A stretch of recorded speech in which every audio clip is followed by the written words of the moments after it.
Then Jesus was led up by the Spirit into the wilderness to be tested by the devil. He fasted 40 days and 40 nights, and afterwards he was famished. The tempter came and said to him, "If you are the Son of God, command these stones to become loaves of bread."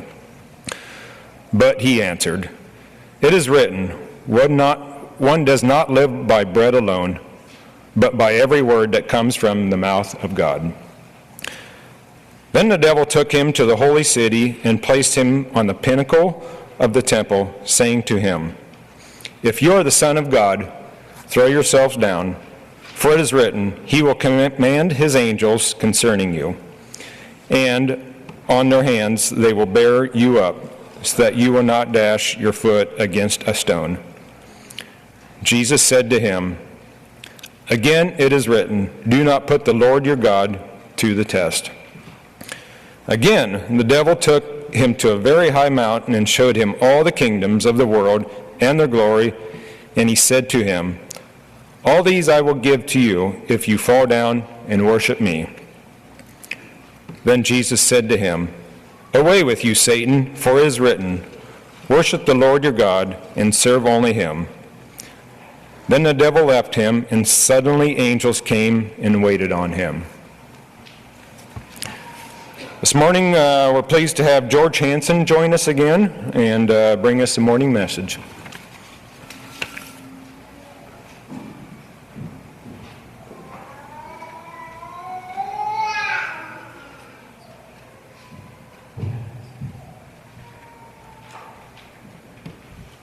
Good morning. It's a delight to be with you. I hope it's a delight. I came in, I sat down there and noticed this picture you have up. And why? Why did it make me feel like crying? I love the wilderness, I love the rocks. Somebody told me one time, if you take the time and listen, the rocks have a story to tell. And I've been able to hear a little bit of it. But more than that, there's my best friend. He's in the wilderness. It's not an easy time for him. He's my very best friend.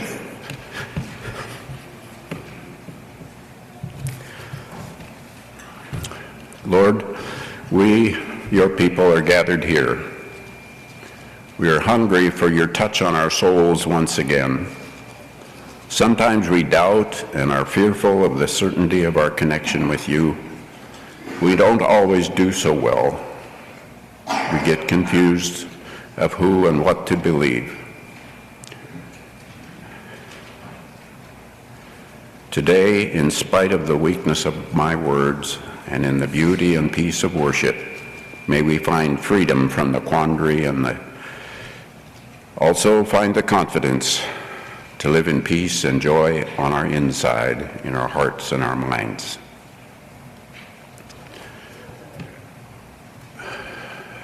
Been 12, 13 years ago now that I found out about a particular hike in the Grand Canyon, and you may know that I love to spend time out there.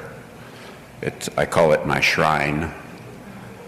But it's been a life-changing experience for me, being out there and doing the hiking and listening to the rocks tell their stories. And I really had a drawing to this particular trail. It was an old Anasazi Indian trail that they used to go down the side of the cliff. Down into the valley below where the weather was better, well, except in the summer. In the wintertime it was better, it was warmer, because the further down you go, the warmer it gets. And your moisture is down there in the creeks and in the springs. So it was a good place to escape into for the summer season, or the winters, the winter season. It was a good place to escape to. And so they had a trail down, and it was kind of an intimidating trail and a bit hard to find, and it went down the side of a cliff. Now, when I say that, it's not like one of these totally vertical all the way cliffs.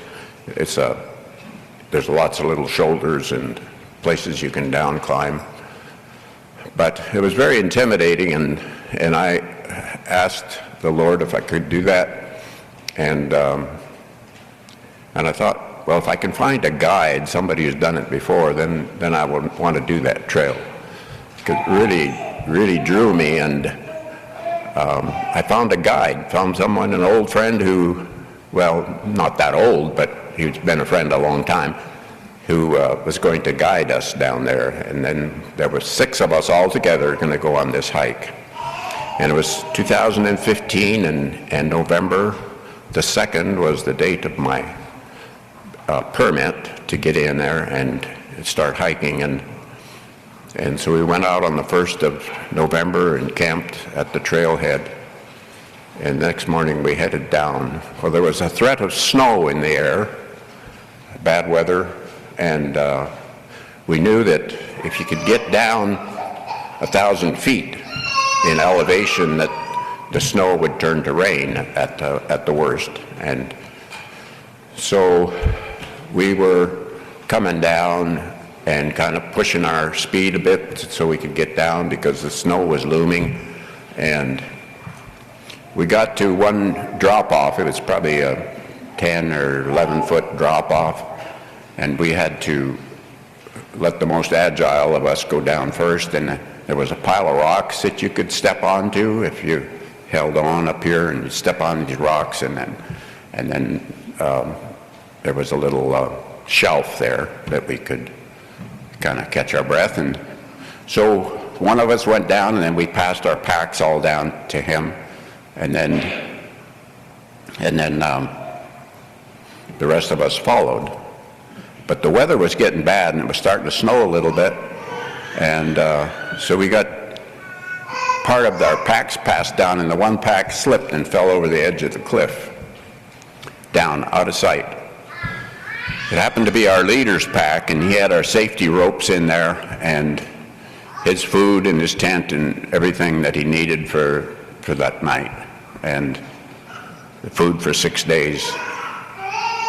So we got down to this shelf, and meanwhile it's starting to snow really bad, and the wind is coming up, and so we kind of hid off to the side where there was kind of an alcove, a little indent in the rock, and we could sit there, very uncomfortable, but we crowded in there, all 6 of us, to get out of the wind and the rain. We had these little foil safety blankets. They're made just essentially aluminum foil, and they were shiny, and they would radiate your body heat back into your body. Plus they were a good windbreak, except the wind blew them apart and they ripped all up. And so we were back there, and we were pretty distressed. You know, we're going to have to abandon this long anticipated hike, and we were it was real downer. And so we tried to keep each other pumped up, a little bit excited and positive. And so we'd tell jokes, and we sang hiding. He hides my soul in the cleft of the rock. And then we prayed and waited and got colder and colder, and then the sun started to come through. The sun would come through. Oh, that felt so good. And then the snow would come, and then the sun would come, and then the wind would gush in, and the wind in a canyon like that, you never know which direction it's going to come from, because it comes down from above, and it just swirls every different way, and then gradually the sun began to dominate, and we got a clear moment, and the rocks were starting to dry off a little bit, because to go back up on slippery rocks was a little scary, and to go down without that pack was going to be scarier. And so we looked down over the edge my friend and I were scouting for the pack, see if we could see it. I expected it to have fallen to a little cliffette that might be down there that would have caught it, and then, good chance it wouldn't be accessible. So we were looking and looking, and all at once I saw it down there, a little red spot on the rock. And he came over, and he'd been there before, and he came over and he looked, and he said, "It's right on the trail." And so that was a glorious moment for us. We crawled down through the face of this shelf, and there was the surface rock, which is probably a foot or a foot and a half thick, and it was broken at the edge of the cliff, and there was a hole down in there, and in that hole was probably 12 feet deep, and there was an old tree, dead pine tree that had been stuck down there and used for a ladder. The Anasazi Indians did that, and they had this ladder in there, this old pine tree. We crawled down on the pine tree, and here's a tunnel out to the edge of the cliff, and there's a shelf on the edge of the cliff where we could stand.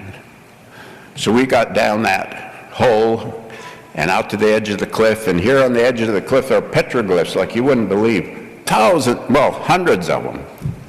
And they went on for probably 50 yards both ways. We actually had to walk over them because that's where our trail went, over some of them. And it was amazing.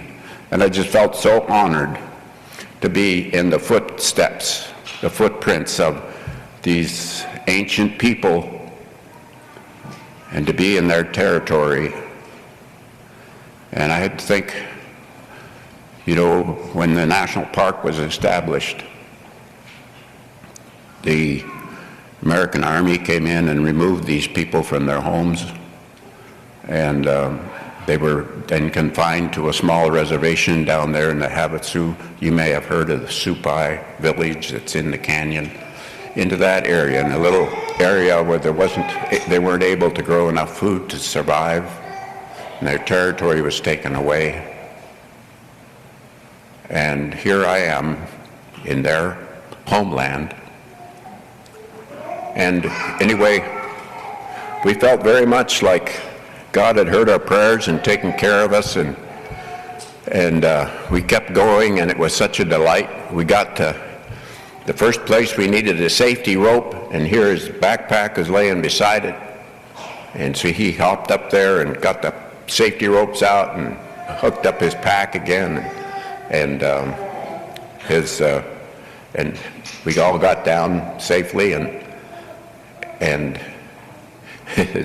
the buckle on his backpack was broken, but he tied a knot, and his peanuts were all ground to powder from the impact, and his apple was just mush.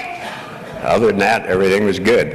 And so we kept going through the most beautiful trail, down through, winding around rocks, and sometimes past a 200-foot cliff that Marilyn made me promise not to go the short way, so I had to go around it.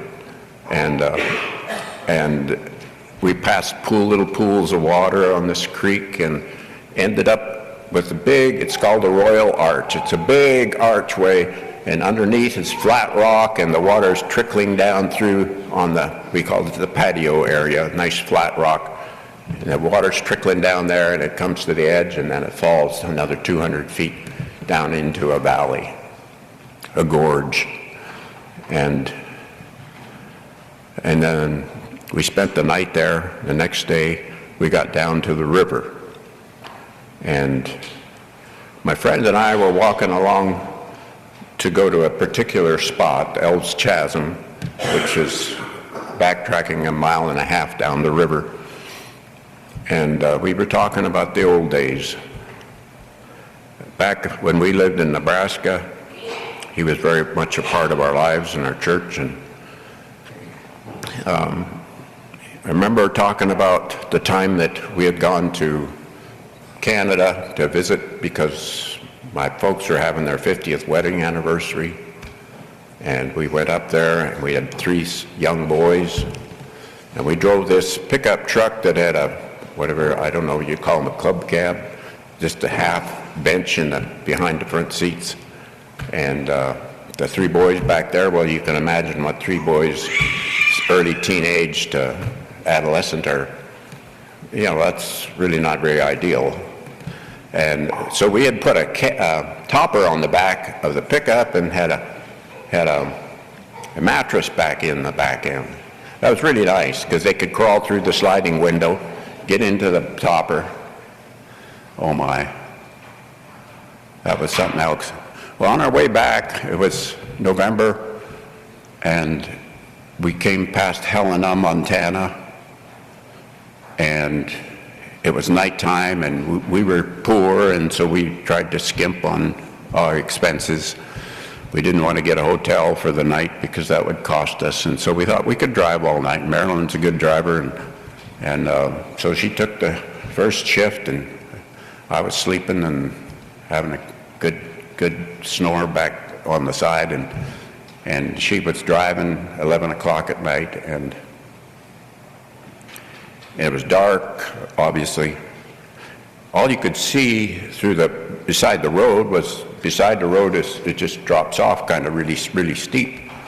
I didn't know what was down there, but all at once, in my waking semi-sleepness, I sensed that we were going off the road, and I thought, where are we going? Why are we getting off the road? I thought it was a ramp to get off, and why are we doing that? So I was sort of trying to wake up, and I heard this, Jesus, Jesus, Jesus.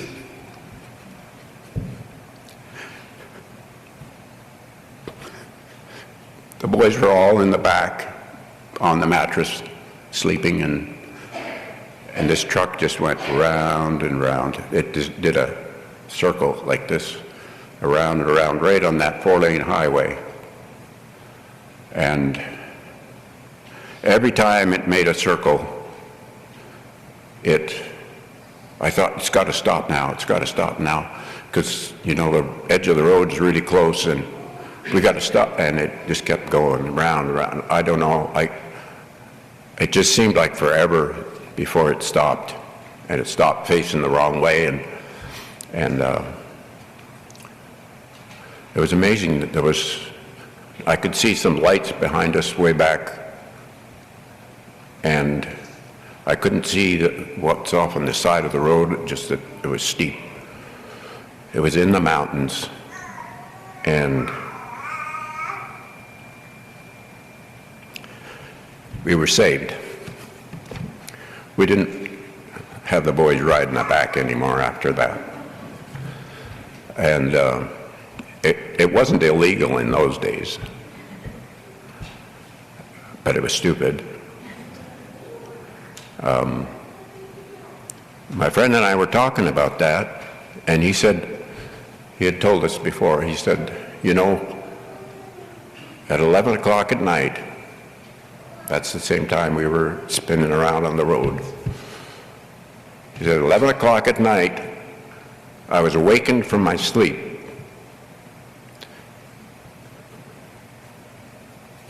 I had this impression that Satan would like to destroy George and Marilyn and their family. And so I prayed.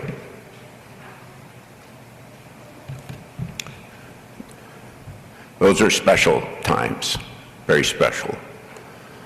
And I felt, with all that was going on, I felt this closeness to God. And my friend and I, we were talking about, you know, he had been there a lot of times, and he'd seen bighorn sheep in the canyon. I had never seen them in the canyon. I knew they were supposed to be there, but I'd never seen them. And so we were going along the trail, and he says, here's some bighorn scat. And I thought, oh, good, maybe we'll see one. And then we prayed, Lord, show us a bighorn sheep. And then we kept walking, and then we saw the beauty of Owl's Chasm. If you ever get a chance to see it, it's so worth it. Then, on our way back, we're walking along talking, and all at once he said, there it is. And here I look and I saw my first bighorn sheep in the canyon. And then I thought, why? Why is God so good to me? Why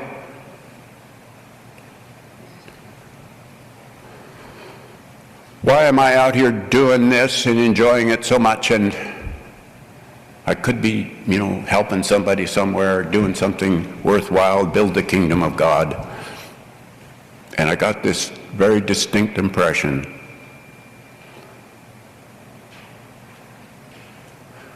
I like to watch my children play.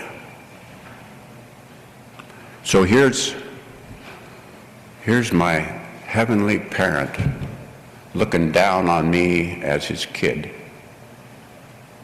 and enjoying me and us running and playing and doing what makes us happy. Now, you understand that, parents. To be parents, you will understand it. When you see these children, and to this day, when I see my neighbor children running and playing and skipping and dancing and doing whatever they do for fun, I see the movements that are so smooth and quick, and the screams and the laughs and whatever else happens. I see that it delights me. So even us old people, we have a heavenly parent who is watching and enjoying you drinking in your life. It's not all work, it's not all play, but this deep sense of God watching and enjoying our lives has been very real to me.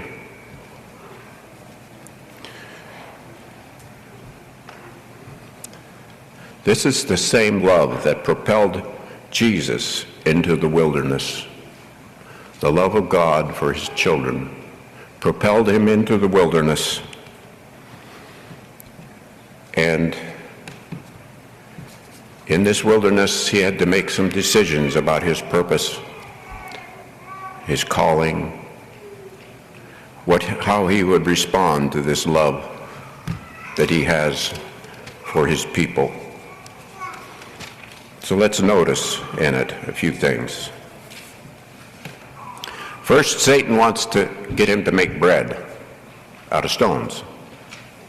Wow, just think what you could do in a country like this. There was rocks in a plenty. You'd feed the whole world for years and years, forever probably, if you could make those rocks turn into bread. Just think of the kind of power you would have and the kind of influence and the kind of desirability you would have if you could just feed people all the time. Your political competitors are all offering you something similar to this. It's not going to be stone bread, but it's going to be, your life's going to get better. Inflation's going to drop, and you'll have more to eat and more money to put on buy groceries with, etc. That's what the promises are. Well, look what Jesus could do. What kind of influence he'd have. But the lesson that he has, his response to Satan is, or what the lesson we learn from it is, you don't take your directives from someone with evil and selfish intent. Don't take your directives from someone with evil and selfish intent. Their intent possibly to use you or destroy you in the end. Destroy you, take you off course. And then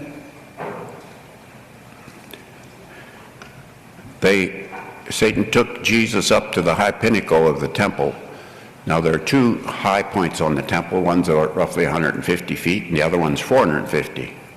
So I suppose it was the 450-foot peak of this temple that Satan took him to. And he said, hey, God said he'd save you. You wouldn't hurt your foot. You wouldn't dash your foot against a stone. You'll be just fine. Why don't you just jump off of there? And what kind of spectacle that would be. Say, Superman has returned. People would really notice you. They'd really be impressed. Wow, you'd have power and influence, wouldn't you? Oh my. And so Jesus returns an answer, and he says, do not put the Lord your God to the test. Put the Lord your God to the test. So what I've heard a lot of people give testimony to, a lot of stories, they said, well, I didn't know if I believed in God, but I asked God, to heal somebody, and he did, so now I believe. So you set the parameters. By putting God to test, you're setting the parameters for God's relationship with you. And I think God overlooks that a lot of times in our situation, which he understands very well. But Jesus knew better, that whenever you set the parameters, you are actually taking the place of God. If you do this, then I'll believe. You're trying to take God's place. That's really not a smart thing to do, to try to take God's place, because you can't do it, not in the long term. And Jesus knew that. If he's going to take his orders from Satan and challenge God to prove him wrong, then he's barking up the wrong tree. He knew that. And Satan then, when he realized he couldn't win that way, he took him up into a high mountain and showed him all the kingdoms of the world in their splendor. And wow, from the mountaintop things really look beautiful, beautiful, artistic, and you can have all these things. They're mine to give. So he tells another lie, Satan does, which he's really good at. Tells all kinds of lies. I'll give you these. They're mine to give. That's not true. Satan is the weaker vessel in this world. And he can't just do what he wants. And Jesus,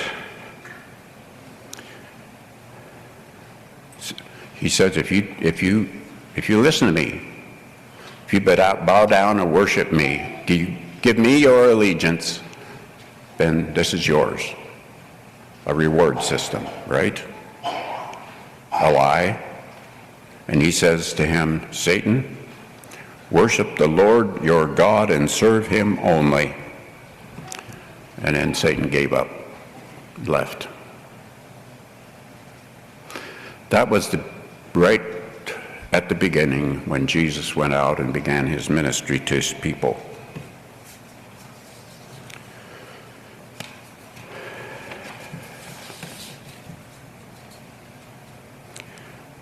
If Jesus would have suckered into those temptations that he had that day, he could have been lauded all through history as the greatest world emperor. Instead, the route that he chose was one of suffering and of abuse and misunderstanding, followed by a horrendous death at the hands of the people that he loved, the very people that he came to serve and to love, took him to the cross and crucified him there.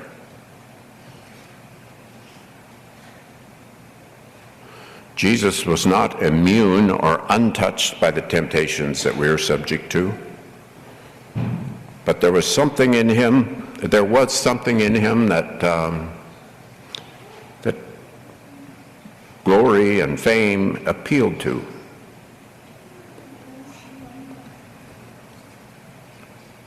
But in doing that, he would have exploited the poor for that glory and fame.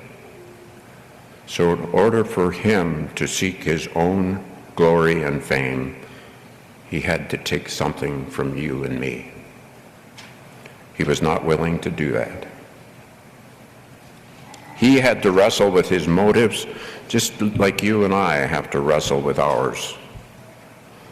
He had to choose whether to seek his own fame and glory or to stay with his God-given purpose and seek the liberation of his people, rich and poor alike. Remember the story of Cain and Abel? Cain wrestled with his motives. And God told him, he said, sin lies at your door, and your responsibility is to master it. Well, you know what Cain did. But the amazing part to this story is after his wicked deed was done, after he had killed his brother, there's no indication that he repented, except he was really sorry for the consequences that he would suffer, because he didn't figure he would survive. And God protected him, and actually Cain then became a builder of cities and the father of numerous people.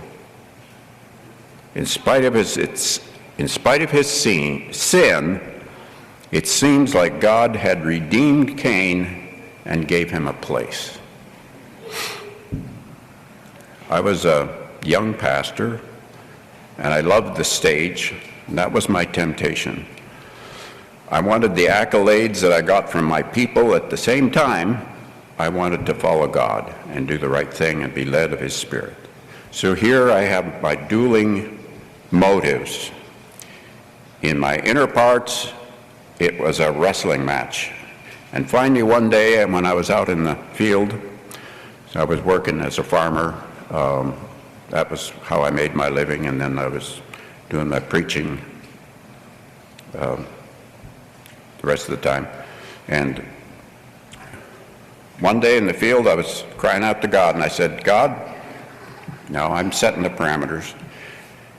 If I can't overcome this temptation to glory and fame, this thirst for the accolades of people, I'll resign until I come to a place of victory and peace, a place where I can overcome this temptation. And it was a transforming moment for me, because I heard a little, still small voice in my head that said, how else could I have gotten you to do what you're doing? So here are these dueling motives. One's from God and one's from Satan. What am I going to do with it? It's leading me to this place, but my desires are confused. On one hand, I want the glory and fame. The other hand, I want to do God's will, build his kingdom for his glory and his fame. Little voice said, how else would I have gotten you to do what you're doing? And suddenly it dawned on me that sometimes life leads us to a place where we need to be, where God wants you to be, a place that's right for you. But it isn't always pure motives that lead you there. There's a mixture. And all along the way we have to decide, this is what motivates me, not this. I reject this, I accept this. And I immediately understood that temptation is not sin, that even our sinfulness can motivate us to do what we're called of God to do. But it is always up to us to sort out the dueling motives, the nature of these motives, and to yield to the motive that is sacred. I remember the liberation that I felt that day and marveled that God could even use the brokenness of my worldly nature to lead me through this life into the paths He has chosen for me. In our brokenness, in your brokenness, God is with you.